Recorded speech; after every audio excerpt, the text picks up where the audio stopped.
Hello నమస్తే. నేను journalist Srinivas. ఈరోజు న్యూస్ అనాలిసిస్లో ముందుగా ఆంధ్రజ్యోతి పేపర్ల వార్తను చూద్దాం. బీసీ బిల్లులపై సుప్రీంకోర్టుకు 5 నెలలుగా రాష్ట్రపతి వద్ద పెండింగ్లో బీసీ రిజర్వేషన్ బిల్లు. రాష్ట్రాలు పంపిన బిల్లులపై రాష్ట్రపతి 90 రోజుల్లో తేల్చాల్సిందేనని గతంలో సుప్రీంకోర్టు స్పష్టీకరణ. బీసీ బిల్లులకు ఇది వర్తిస్తుందని సర్కారు యోచన. సుప్రీంకు వెళితే పంచాయతీ ఎన్నికల నిర్వహణకు హైకోర్టును మరింత గడువు కోరే అవకాశం. నేడు టీపీసీసీ పీఏసీ సమావేశంలో చర్చ. ఇది బీసీలకి స్థానిక సంస్థల ఎన్నికల్లో 42% రిజర్వేషన్లు మెలకల మలుపులు తిరుగుతుంది. ఈ మలుపు కాస్త ఎక్కడ దాకపోయిందంటే సుప్రీంకోర్టు మెట్లెక్కే దాకపోయింది. ఆర్డినెన్స్ చేశారు, ఏకగ్రీవ బిల్లు చేసి అసెంబ్లీలో బిల్లు చేసి ఢిల్లీకి పంపారు. ఆర్డినెన్స్ ఢిల్లీకే పోయింది. ఈ రెండు రాష్ట్రపతి దగ్గర పెండింగ్ ఉన్నాయి. ఈ మధ్యకాలంలో సుప్రీంకోర్టు కొన్ని కీలకమైన వ్యాఖ్యలు చేసింది. రాష్ట్రాలు రాష్ట్రపతికి పంపిన బిల్లులు దగ్గర పెట్టుకొని నెలల్లో సంవత్సరాల పాటు రాష్ట్రపతి దగ్గర పెట్టుకుంటాడే కుదరదు. ఎస్ ఆర్ నో, అంగీకరిస్తారా, సమ్మతిస్తారా, లేదంటే రిజెక్ట్ చేస్తారా, ఆమోదిస్తారా, రిజెక్ట్ చేస్తారా, ఏదో ఒకటి 90 డేస్ లోపు క్లియర్ చేయాలని చెప్పింది సుప్రీంకోర్టు కొన్ని తీర్పులలో. దాన్ని బేస్ చేసుకొని స్థానిక సంస్థల్లో 42% బీసీలకు రిజర్వేషన్ల బిల్లులు ఆర్డినెన్స్ల పైన కూడా సుప్రీంకోర్టులో కేసు వేద్దాం అనే ఒక డెసిషన్ కాంగ్రెస్ పార్టీ ప్రభుత్వం వచ్చినట్టు ఒక వార్తని ఆంధ్రజ్యోతి రాసింది. ఇది ఎందుకు అనంటే హైకోర్టు సెప్టెంబర్ 30వ తేదీలోపు రాష్ట్రంలో స్థానిక సంస్థల ఎన్నికలు నిర్వహించాలని డెడ్లైన్ పెట్టింది. ఆ డెడ్లైన్ను పెంచాలి అంటే, హైకోర్టును అడగాలి అంటే దానికంటే పైకోర్టు సుప్రీంకోర్టుకి ఈ కాజుతో 90 డేస్లో బిల్లుని ఆమోదించో లేదా తిరస్కరించో పంపట్లేదు, దగ్గర పెట్టుకుంటున్నారు. కాబట్టి ఒక కేసు వేసి సుప్రీంకోర్టులో కేసు ఉంది కాబట్టి మాకు టైం ఏంటంటే హైకోర్టు ఇస్తుంది. ఇక దానికోసం ప్రయత్నం చేస్తున్నాడు. మొత్తానికైతే ఎన్నికలు పెట్టాలనే వాతావరణంలో పెట్టే వాతావరణం కనిపించట్లేదు. ఎన్నికలు ఇంకా పోస్ట్పోన్ అయ్యే వాతావరణమే కనిపిస్తున్నట్టుంది. నిజంగా సుప్రీంకోర్టు మెట్లు ఎక్కితే గిట్లా ఇది మళ్ళీ పోస్ట్పోన్కి అవకాశం ఉంటుంది. హైకోర్టు కూడా టైం ఇచ్చే అవకాశం ఉంటుంది. ఇక్కడ బిల్లులు పెండింగ్లో ఉన్నాయని సుప్రీంకోర్టు చెప్తుంది. సుప్రీంకోర్టులో కేసు ఉంది కాబట్టి హైకోర్టు అనివార్యంగా ఎక్స్టెండ్ చేసే అవకాశం ఉంది. ఒకవేళ హైకోర్టు ఎక్స్టెండ్ చేయకపోయినా దానిపైన అప్పీల్ మళ్ళీ సుప్రీంకోర్టుకు పోతారు. మొత్తానికి ఇప్పట్లో స్థానిక సంస్థల ఎన్నికలు నిర్వహించే అవకాశం కానీ నిర్వహించాలనే వాతావరణం కానీ కనిపించట్లేదు. ఇది బిల్లుల పైన అయితే సుప్రీంకోర్టుకు పోతారట. మీది అనవసర ఆందోళన. మీదంటే ఎవరు వాళ్ళు అంటే కేసీఆర్, హరీష్ రావు హైకోర్టుకు పోయారు. కాళేశ్వరం పైన పీసీ ఘోష్ కమిషన్ వేశారు, రిపోర్టు వచ్చింది. ఆ రిపోర్ట్ను ఒక కాపీ మాకు ఇవ్వండి. ఆ రిపోర్టు పేరుతోని మమ్మల్ని బదనాం చేస్తారు, మా పరువులు తీస్తున్నారు.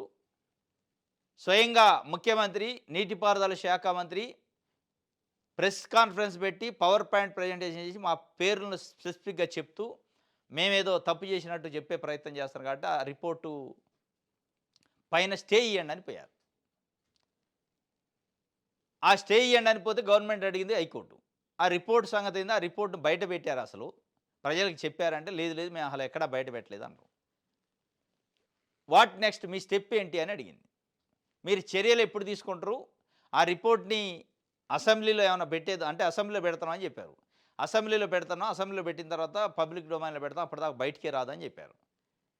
వీళ్ళు కొన్ని ఆ వీడియోలు అవి చూపించారు ప్రెస్ కాన్ఫరెన్స్. అప్పుడు కోర్టు అడిగింది, మరి అసెంబ్లీలో పెట్టే వరకు యాక్షన్ ఉంటుందా, అసెంబ్లీలో పెట్టిన తర్వాత ఉంటుందా, పెట్టకముందే ఉంటుందంటే అసెంబ్లీలో పెట్టి చర్చించిన తర్వాతనే ఏమైనా యాక్షన్ తీసుకుంటాం, అప్పటిదాకా ఉండదని.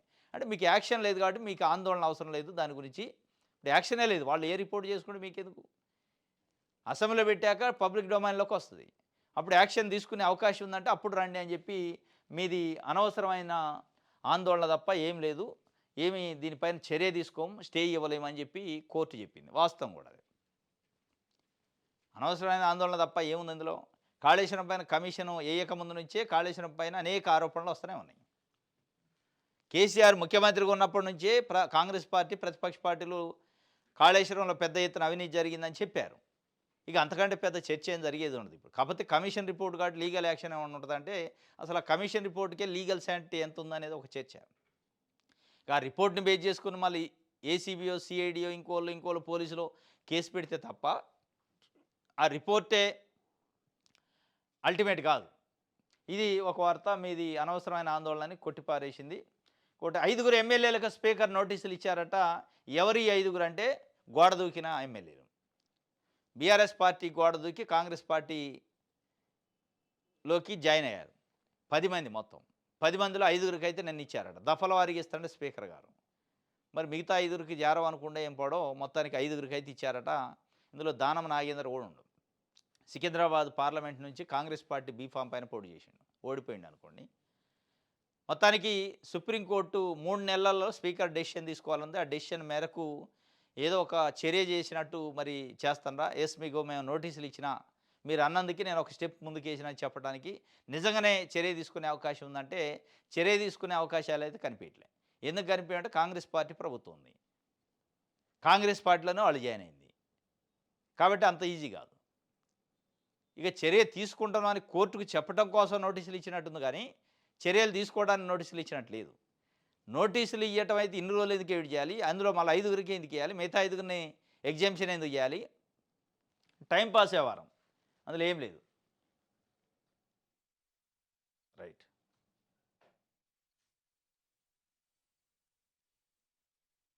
వెలుగు పేపర్ చూద్దాం.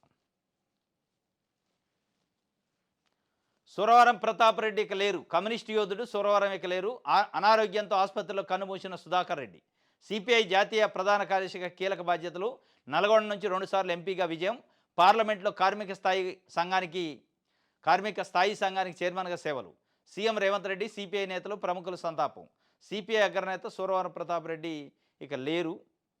నిన్న గచ్చిబౌలిలో ఒక ఆసుపత్రిలో ఆయన చనిపోయారు. 83 సంవత్సరాల వయసు అంట. సురవరం ప్రతాప్ రెడ్డి విద్యార్థి దశ నుంచి ఎర్ర జెండా పట్టుకోండి, ఇక వేరే జెండా పట్టుకోలే. చనిపోయేదాకా కూడా ఎర్ర జెండా. ఈరోజు ఎర్ర జెండా ఆయన పార్థివ దేహం పైన కప్పే ఆయన కన్నం చేస్తారు. ఈ సురవరం ప్రతాప్ రెడ్డి లాంటి కమ్యూనిస్ట్ నాయకులు ఈ మధ్య కాలంలో కనుమరుగైపోతున్నారు. పాత తరం కమ్యూనిస్ట్ నాయకులు సిద్ధాంతమే వాళ్ళది, ఇక వేరే ఏం లేదు. సిద్ధాంతం ప్రజాసేవ కోసం మాత్రమే రాజకీయాల్లో ఉంది. వాస్తవంగా రాజకీయాలు, రాజకీయ పార్టీలు, రాజకీయ నాయకులు అంటే ప్రజాసేవ కోసం రాజకీయాల్లోకి వస్తారు, రాజకీయ పార్టీలో జాయిన్ అయ్యి ప్రజాసేవ చేస్తారు. ఒకప్పుడు అది. ఇప్పుడున్న యువతకి, ఇప్పుడు భావి తరాలకి రాజకీయ నాయకుడు, పొలిటీషియన్ అంటే ఎట్లా ఉండాలి, రాజకీయ పార్టీ నాయకుడు అంటే ఎట్లా ఉండాలంటే ఒక పార్శ్వం వేరే కనపడుతుంది. ఇప్పుడున్న రాజకీయ నాయకులు ఏం కనపడుతున్నారు? రాజకీయ నాయకుడు అంటే ఒక 10 కార్లు వెనక ముందు ఉండాలి, ఆయన పోతుంటే ఒక 10 బంగ్లాలు ఉండాలి, ఫామ్ హౌజులు ఉండాలి, 1000 కోట్ల ఆస్తులు ఉండాలి, విచ్చలవిడిగా డబ్బులు ఖర్చు పెట్టేటోడు అయి ఉండాలి. ఇగో ఇట్లాంటి వాళ్ళు రాజకీయ నాయకులు అని ఇప్పుడున్న యువత అనుకుంటున్నారు. ఇప్పుడున్న అన్ని రాజకీయ పార్టీల నాయకులు అట్లే ఉన్నారు. కాబట్టి రాజకీయం అంటే ఇదే, రాజకీయ నాయకులు అంటే ఇదే, రాజకీయాలు చేసేదే డబ్బు సంపాదనకి. రాజకీయం అనేది ఒక బిజినెస్ కింద ఇప్పుడు నడుస్తున్న రాజకీయాల్లో ఉన్న నాయకులు చెప్తున్నారు సమాజానికి. కానీ వీళ్ళని చూపించాలి, ఇప్పుడు భావితరాలకి, యువతకి ఇట్లాంటి కమ్యూనిస్టు యోధులను చూపించాలి. అనేక మంది కమ్యూనిస్ట్ నాయకులు ఉండరు. వాళ్ళ కట్టుబట్టలేగా, వాళ్ళకి వేరే ఏం లేదు. కట్టుబట్టలతోనే రాజకీయాలు చేస్తారు, కట్టుబట్టలతోనే సరిపోతారు. పైసా ఆస్తులు ఉండవు, కుటుంబాలకు ఆస్తులు ఉండవు. కుటుంబ ఆస్తులను కూడా త్యాగం చేసి కమ్యూనిస్ట్ పార్టీ నాయకులు చాలామంది ప్రజాసేవ చేశారు. అట్లాంటి వాళ్ళని చూపించాలి. ఇది రాజకీయం అంటే, వీళ్ళని రాజకీయ నాయకులు అంటారు, వీళ్ళు ప్రజాసేవకులు అని చెప్పాలి. కానీ దురదృష్టవశాత్తు ఈరోజు ఉన్న మీడియా కానీ, ఈరోజు ఉన్న పబ్లిసిటీ కానీ వీళ్ళకి ఎట్లా వాళ్ళకిస్తుంది. డబ్బు, ఆర్థిక అంగబలం, దర్పం వీటిని చూపించిన వాళ్ళని వీళ్ళే రాజకీయ నాయకులని చూపిస్తుంది. ఈరోజు రాజకీయాలు కాంటెస్ట్ చేయాలి, పోటీ చేయాలంటే, రాజకీయాల్లో ఉండాలంటే, ప్రజాసేవలో ఉండాలంటే కొలమానం డబ్బు అయింది, ఆస్తులైనవి. కానీ వీళ్ళు రాజకీయం చేసినప్పుడు కొలమానం ప్రజాసేవ, కమిట్మెంట్, సిద్ధాంతానికి కట్టుబడి ఉంటాం, నీతి నిజాయితీ, మాట మీద నిలబడటం, ప్రజల కోసం ప్రాణాలు ఇయటానికి రెడీగా ఉన్న నాయకులు వీళ్ళు. తుది శ్వాస విరిచే వరకు నమ్ముకున్న సిద్ధాంతానికి కట్టుబడి ఉన్నాడు. ఇవాళ ఎవడు లేడు. ఉదయం పవర్ పోతే సాయంత్రానికి ఇంకో పార్టీలో జాయిన్ అవుతున్నాడు. కాబట్టి ఈరోజు ఇట్లాంటి వాళ్ళ జీవిత చరిత్రను చూపించాలి. సురవరం సుధాకర్ రెడ్డి ఉమ్మడి మహబూబ్నగర్ జిల్లాలో జన్మించి ఆయన స్కూల్ ఏజ్ నుంచే ఏఎస్ఎఫ్ అంటే సిపిఐ పార్టీ విద్యార్థి సంఘం, అనుబంధ సంఘం, దాంట్లో పని చేసుకుంటూ అక్కడి నుంచి వెనక్కి తిరిగి చూడలే. మొత్తం జీవితం ప్రజాసేవనే. ఆయన అక్కడి నుంచి ఏఎస్ఎఫ్ మామూలు కాలేజీ స్టూడెంట్ యూనియన్ లీడర్ దగ్గర నుంచి సిపిఐ పార్టీ జాతీయ ప్రధాన కార్యదర్శి దాకా ఎదిగిండు. ఎక్కడా కూడా డబ్బో, ప్రలోభాలు ఇంకోటి లేవు. 2 సార్లు పార్లమెంట్ మెంబర్‌గా కూడా చేసిండు నల్గొండ నుంచి. ఇట్లాంటి నాయకులు చాలామంది కమ్యూనిస్ట్ పార్టీలో అరుదైన నాయకులు కనుమరుగైతున్నారు. ఇప్పుడున్న కమ్యూనిస్ట్ పార్టీలు కూడా చెడిపోయినాయి. ఇప్పుడున్న నాయకత్వం. పాత తరం నాయకులు లెక్క లేరు. అంటే వీళ్ళని చూపియాలి మనం. ప్రజాసేవ, ప్రజాసేవకులు, రాజకీయ నాయకులు అంటే వీళ్ళు. దురదృష్టం నిన్న ఆయన చనిపోయారు. ప్రజల ప్రాణాలు పోవాలన్నా అనుమతి లేని కేబుల్స్ కట్ చేయాల్సిందే. రామంతపూర్ ఘటనపై హైకోర్టు సీరియస్ అయింది.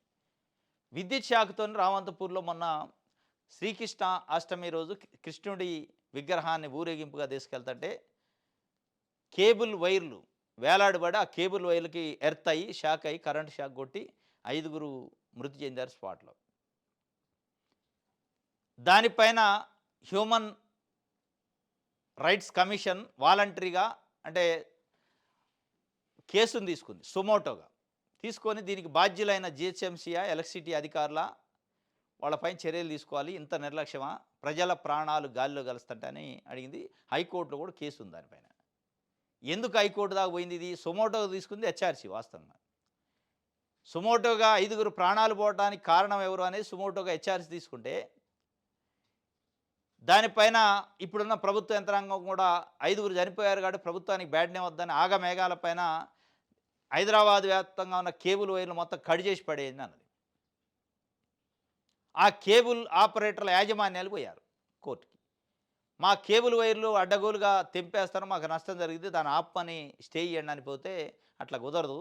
ప్రజల ప్రాణాలు పోవాలన్నా మీ వల్ల మీకు ఒత్తాసు పలుకుతున్న అధికారుల వల్ల ప్రజల ప్రాణాలు గాలిలో కలవాలన్నా అనుమతి లేని వైర్లన్నీ కట్ చేయండి అన్నది. చాలా చిత్రంగా చెప్తున్నాను. అసలు ఎక్కడి నుంచి వచ్చినాయి ఆ వైర్లు? ఒక ఫ్లెక్సీయో, ఒక హోర్డింగో, ఒక వైరో కట్టాలంటే జిహెచ్ఎంసీ అధికారులు పర్మిషన్ తీసుకోవాలి. పర్మిషన్ లేకుండా అన్ని వందల వేల లక్షల వైర్లు హైదరాబాద్ వ్యాప్తంగా ఎట్లొచ్చినాయి? ఇది ఒక పెద్ద దందా. జిహెచ్ఎంసీ ఆఫీసర్లకు తెలిసి కళ్ళ ముందు కనపడుతూనే ఉంటుంది. డబ్బులు తీసుకుంటారు, అనుమతిస్తారు. ఓవర్ల అనుమతి, రిటర్న్ గియర్ కట్టుకోండి అంటారు. వైర్లు కట్టుకుంటారు, హోర్డింగ్లు పెడతారు, ఫ్లెక్సీలు పెడతారు. ఫ్లెక్సీలు అంటే రాజకీయ నాయకులే కాదు, రాజకీయ నాయకులే ఎట్లా పెడతారు, మళ్ళీ పోతుంటాయి అడ్వర్టైజ్మెంట్లు ప్రైవేటీ. దానిపైన నేను హైకోర్టు చాలా సీరియస్ అయింది. ఎట్టి పరిస్థితులు అనుమతి లేనటువంటి కట్ చేసి పడేయండి, మీకోసం ప్రజలు ప్రాణాలు పోవాలా? వాస్తవం, ప్రజల ప్రాణాలు పోవటానికి ప్రధాన కారణం ఒక కేబుల్ యాజమాన్యాలు కాదు, వాటిని పెడుతుంటే కళ్ళు లేని కబోదులు లెక్క డబ్బులు తీసుకొని అమ్ముడు పోయి అట్లనే చూస్తూ ఉన్న జిహెచ్ఎంసీ అధికారులు కూడా జైలుకు పంపాలి. ఉత్త కేసులు కాదు, జైలుకు పంపాలి. అప్పుడు కానీ భయం వస్తుంది. చెరువులు కబ్జా చేస్తుంటే కళ్ళు లేని కబోదులు లెక్క ఉంటారు, వైర్లు, హోర్డింగ్లు, ఫ్లెక్సీలు కడుతుంటే కళ్ళు లేని కబోదులు లెక్క ఉంటారు, ప్రజల ప్రాణాలు గాలిలో కలిసిపోతుంటే కళ్ళు లేని కబోదులు లెక్క ఉంటారు డబ్బులు తీసుకొని. ఇది జిహెచ్ఎంసీ వ్యవహరిస్తున్న తీరు.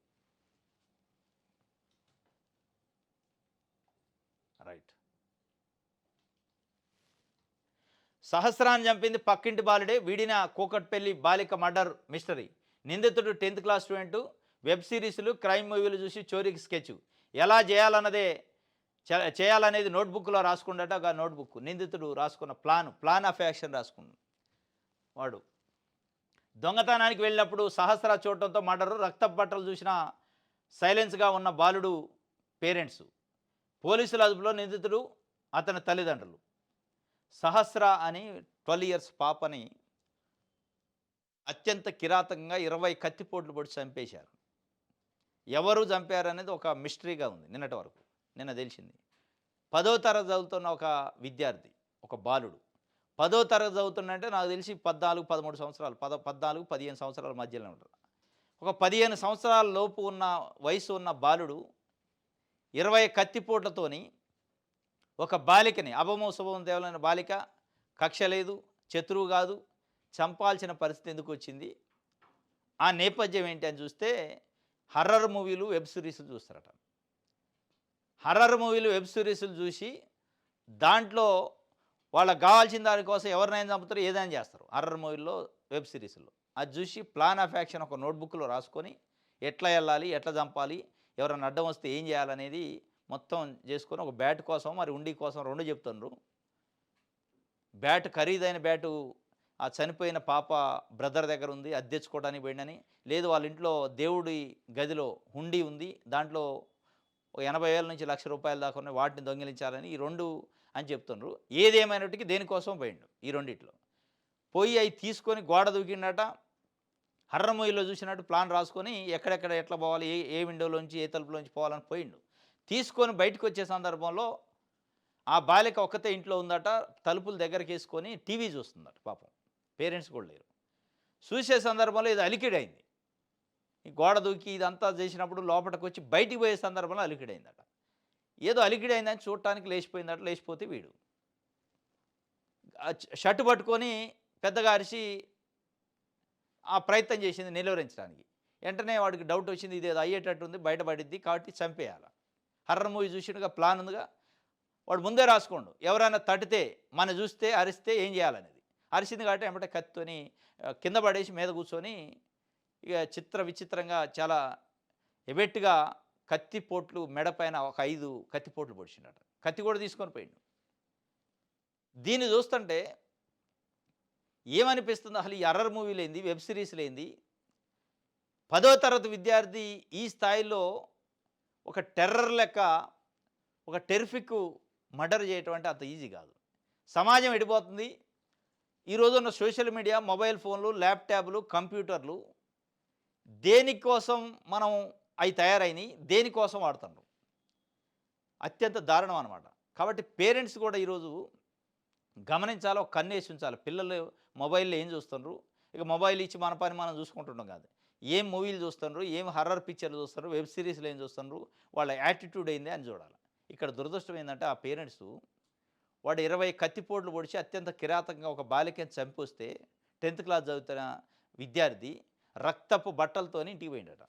పేరెంట్స్ కనీసం మందలియాలిగా. రక్తపు మరకలేంది, రక్తమేంది, ఇదేందిరా అని అడగాలి కదా. దాచిపెట్టారట. వాడిని హైడ్ చేశారు. అంటే తప్పించాలనే ప్రయత్నం చేశారు. అంటే ఏమి ఆశిస్తున్నారు పేరెంట్సు? ఈరోజు మీరు వెబ్ సిరీస్‌లు, హర్రర్ మూవీలు చూస్తుంటే కళ్ళు లేని కబూదులు లెక్క ఉండబట్టి ఒక మర్డర్ అయింది. మర్డర్ అయిన తర్వాత కూడా రక్తపు బట్టలతోనొస్తే వాడిని తీసుకుపోయి డైరెక్ట్‌గా పోలీసులకు అప్పజెప్పాల్సిన పేరెంట్స్ దాచే ప్రయత్నం చేశారంటే, ఒకవేళ ఇక్కడ ఇన్వెస్టిగేషను కరెక్ట్‌గా జరగకపోతే వాడు తప్పించుకుంటే ఇంకెన్ని మర్డర్‌లు చేయాలి ఇట్లాంటియి? అంటే పేరెంట్స్ లోపం కూడా ఉంది దీంట్లో. అంటే నా నా కొడుకు అనే ప్రేమతోని నువ్వు తప్పించడానికి ప్రయత్నం చేసినంటే వాడిని రేపు కత్తిచ్చి సమాజం మీదకి వదులుతున్నట్టు నువ్వు. కాబట్టి పేరెంట్స్ దయచేసి గమనించాలి. మనం ఇచ్చే ల్యాప్‌టాప్‌లు గానీ, మొబైల్ ఫోన్స్ గానీ పిల్లలు ఏం చూస్తున్నారో ట్రాక్ చేసుకునే అవకాశం చూసుకోవాలి. ట్రాక్ చేయాలి. అత్యంత కఠినంగా ఉండాలి పిల్లల పైన. వెబ్ సిరీస్‌లు, హర్రర్ మూవీలు చూస్తున్నట్టే కఠినాతి కఠినంగా ఉండాలి. దాంట్లో డౌటే లేదు. వాడు ఏడ్చినా, పెట్టినా పర్లేదు కానీ, ఏడిస్తే 4 రోజులు ఏడతాడు. ఏం కాదు. దానివల్ల కొంపలేం మునగవు. కానీ ఆ మూవీ చూసి వాడేదో సమాజం మెచ్చని పని చేస్తే మీరు తలదించుకోవాలి, పిల్లలు తలదించుకోవాలి, జైలు పాలు కావాలి. మొత్తానికి అయితే అరెస్ట్ చేశారట. పేరెంట్స్‌ని కూడా నిన్న రైట్. మన తెలంగాణ చూద్దాం.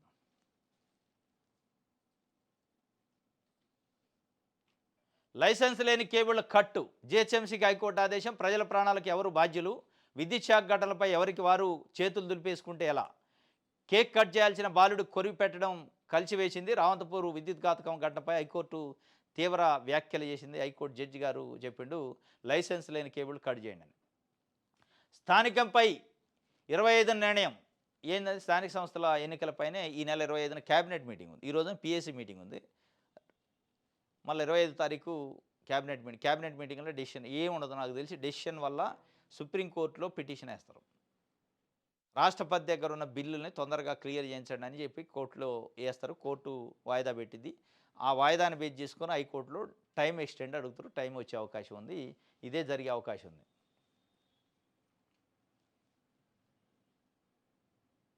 50 గంటలు జైలుకే ఉద్యోగం ఉడితే 30 రోజులు జైలుకు పదవి పోవద్దా?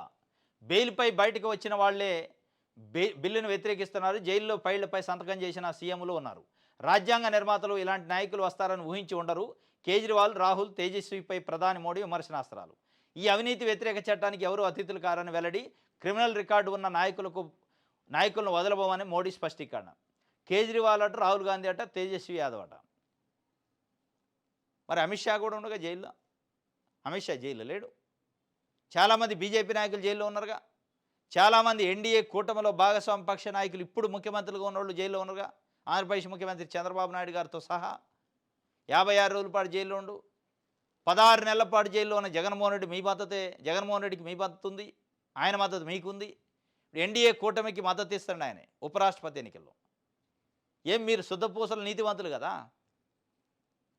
ఈరోజు అదే జైల్లో ఉన్న ముఖ్యమంత్రి చంద్రబాబు నాయుడు గారి మద్దతు తీసుకుంటాడు. అదే జైల్లో ఉన్న మాజీ ముఖ్యమంత్రి జగన్మోహన్ రెడ్డి మద్దతు తీసుకుంటారు. కానీ కేజ్రీవాల్, రాహుల్ గాంధీ పేరు, తేజస్వి పేరు చెబుతున్నారు. అంటే దీని అర్థం ఏంది? ఎన్డీఏ కూటమి మద్దతు ఇచ్చే నాయకులు ఎన్ని రోజులు జైల్లో ఉన్నా జైలు కాదు, అది మఠం అన్నట్టు. వాళ్ళు అవినీతి పరులు కాదు.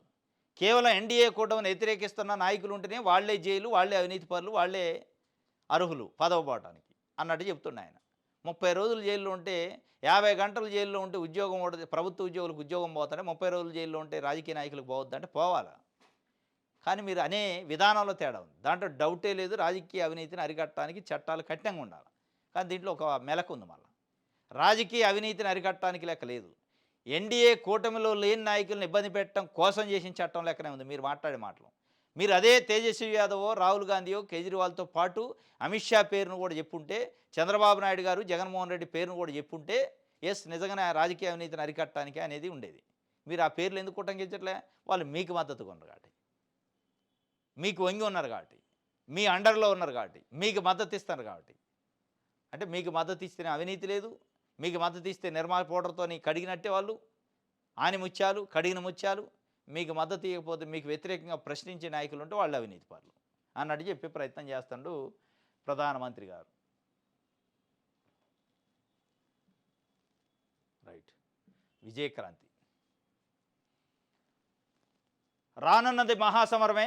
బీజేపీ బీఆర్ఎస్ కలయిక అనివార్యము అయ్యే అవకాశం ఉందట 2029 ఎన్నికల్లో. బీజేపీ బీఆర్ఎస్ పొత్తు ఉంటుందని ఈ మధ్యకాలంలో పెద్ద ఎత్తున చర్చ జరుగుతుంది. దాని గురించి విజయక్రాంతి పేపరు ఒక ఆర్టికల్ రాసింది. రానున్నది మహాసంగ్రామం ఉంటుంది, మహాసమరమే. దాంట్లో బీజేపీ బీఆర్ఎస్ ఒకవైపు నిలబడితే, కాంగ్రెస్ పార్టీ, కమ్యూనిస్టులు ఒకవైపు నిలబడతారు. బీజేపీకి అనివార్యంగా తెలంగాణలో క్షేత్రస్థాయిలో కేడర్ లేదు. కొన్ని జిల్లాల్లో అసలు పోలింగ్ బూతులు ఏజెంట్గా నిలబడటానికి కూడా లేని గ్రామాలు, పోలింగ్ బూతులు ఉన్నాయి. అట్ ద సేమ్ టైం బీఆర్ఎస్కి బలమైన క్యాడర్ ఉంది. ఆ బలమైన క్యాడర్ ఉన్న పార్టీని వాడుకొని బీజేపీ ఏదో ఒక రకంగా నెగ్గక రావాలని ఒక ప్రయత్నం చేస్తుంది. పొత్తు పెట్టుకుంటుందా మరి? ఆఫ్టర్ ఎన్నికల అంటే బిఫోర్ ఎన్నికలే పెట్టుకుంటారని నేను ఒక విశ్లేషణ చెప్తున్నాను. కానీ బిఫోర్ అంటే ఎన్నికలకు ముందే పెట్టుకుంటే దాదాపు 15% ఇక్కడ 15% పైగా మైనారిటీ ఓట్లు ఉంటాయి, అవి దూరం అవుతాయి అనేది ఒక భయం బీఆర్ఎస్లో ఉంది. ఎన్నికల తర్వాత పెట్టుకుంటారనే ఒక చర్చ ఉంది. ఎన్నికల తర్వాత పెట్టుకునేటట్టయితే ఆ కూటమి సక్సెస్ కాదు. ఎన్నికల ముందు పెట్టుకుంటేనే సీట్ల షేరింగు, ఓట్ల షేరింగ్ ఉంటుంది అని చెప్పి ఒక చర్చ అయితే జరుగుతుంది. బీజేపీ బీఆర్ఎస్ ఒక ప్లాట్ఫామ్ మీదకి వస్తాయి అనేది ఒక చర్చ. దానికోసమే ఇప్పుడు కేసీఆర్ పైన, కేసీఆర్ ఫ్యామిలీ పైన, బీఆర్ఎస్ ప్రభుత్వం 10 ఏళ్ల పరిపాలన పైన అనేక అవినీతి ఆరోపణలు, అనేక కమిషన్లు వేసినప్పటికీ ఎక్కడ కేంద్రం నోరు మెదపట్లేదు, బీజేపీ నోరు మెదపట్లే. అవినీతి పైన వాళ్ళ పైన వస్తున్న బీఆర్ఎస్ పైన వస్తున్న ఆరోపణల పైన ఒక రాజకీయ పార్టీగా ఖండన కానీ, ఒక సమర్థించడం కానీ, వ్యతిరేకించడం కానీ ఏం చేయట్లేదు. న్యూట్రల్గా గోడమే పిల్లి లెక్క చూస్తాను. అంటే భవిష్యత్తులో ఇది ఒక దారి, పొత్తుకి దారి వేస్తారు అనేది ఒకటైతే మహాసంగ్రామం అనేది బీజేపీ బీఆర్ఎస్ కలయిక అనివార్యమయ్యే అవకాశమే ఉందట. ఆ అనివార్యంలో ఎంతవరకు లాభం ఉంటుంది అనేది భవిష్యత్తులో మనం చూడాలి. దిశ పేపర్ చూద్దాం. కాళేశ్వరంపై రివర్స్ గేరు, జస్టిస్ ఘోష్ కమిషన్పై గులాబీ నేతల గుబులు, నివేదిక బయటకు రావద్దని కోర్టులో అర్జీలు. కాళేశ్వరం పైన రివర్స్ గేర్ ఉండదు, ఏ గేరు ఉండదు, 5వ గేర్ ఉండదు, రివర్స్ గేర్ ఉండదు, 4వ గేర్ ఉండదు, గేరే లేదు ఆడ. వాళ్ళపైన చర్యలు ఉండమన్నాడు. ఇది అంతా నాటకం లెక్క ఉంది. ముఖ్యమంత్రి రేవంత్ రెడ్డి గారే ముఖ్యంగా చెప్పిండు ఢిల్లీని, కేసీఆర్ని జైల్లో వేస్తారని. నేను ఎందుకు వేస్తా జైలు, నాకేం అవసరం అన్న. ఇంకా గేర్ ఎక్కడిదిగా? ఇక ఆయన పైన చర్యలే లేనప్పుడు ఆ నివేదికకి ఏమి వాల్యూ ఉన్నట్టు, ఆ నివేదిక ప్రకారం తీసుకునే చర్యలకి ఏమి వాల్యూ ఉన్నట్టు?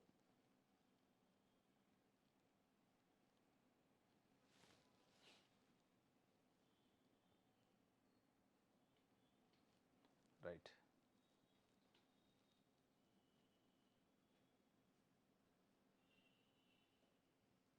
ఈనాడు చూద్దాం. చర్య లేనప్పుడు స్టే అనవసరం, మధ్యంతర ఉత్తర్వులకు హైకోర్టు నిరాకరణ. మేము చర్యలే తీసుకోరా మహాప్రభు అని చెప్తుంది ప్రభుత్వం. కాళేశ్వరానికి కమిషన్ వేసినా కానీ మీ పైన ఏం చర్యలు తీసుకోం అని చెప్పి ప్రభుత్వమే డైరెక్ట్ చెప్తుంది. ఇదంతా ఒక డ్రామా. ప్రభుత్వం కౌంటర్ వేసింది హైకోర్టులో, మేము ఎట్లాంటి చర్యలు తీసుకోం కాళేశ్వరం నివేదిక పైన అని. ఇంకా చర్యలు ఉన్న మనోడు దీనిపైన ఒక పేపర్లలో రాయటమే దండగా. ముఖ్యమంత్రి ఆల్రెడీ స్టేట్మెంట్ ఇచ్చిండు, కోర్టులో కూడా ఇచ్చారు. అసెంబ్లీలో ప్రవేశపెట్టాక చర్యలు తీసుకుంటారా, దాని తర్వాత ఇంకో డ్రామా ఉంటుంది, అక్కడ ఏమి ఉండదు. అసెంబ్లీలో ప్రవేశపెడతారు, అసెంబ్లీలో బీఆర్ఎస్ వాళ్ళు ఇదంతా తప్పుడు నివేదిక, ఇదంతా తప్పు, కాంగ్రెస్ పార్టీ రాయించిన నివేదిక అంటారు, లేదు లేదు నీ పైన చర్యలు తీసుకుంటాం అంటారు. ఇది ఒక డ్రామా నడిచింది. ఈ డ్రామాలు ఏమైందంటే ప్రజా సమస్యలు పక్కదవ పడతాయి అంతే తప్ప ఇక్కడ ఒరిగేది ఏమీ లేదు, అయ్యేది ఏమీ లేదు, ఒట్టిదే. రైట్, ఇది ఈనాడు.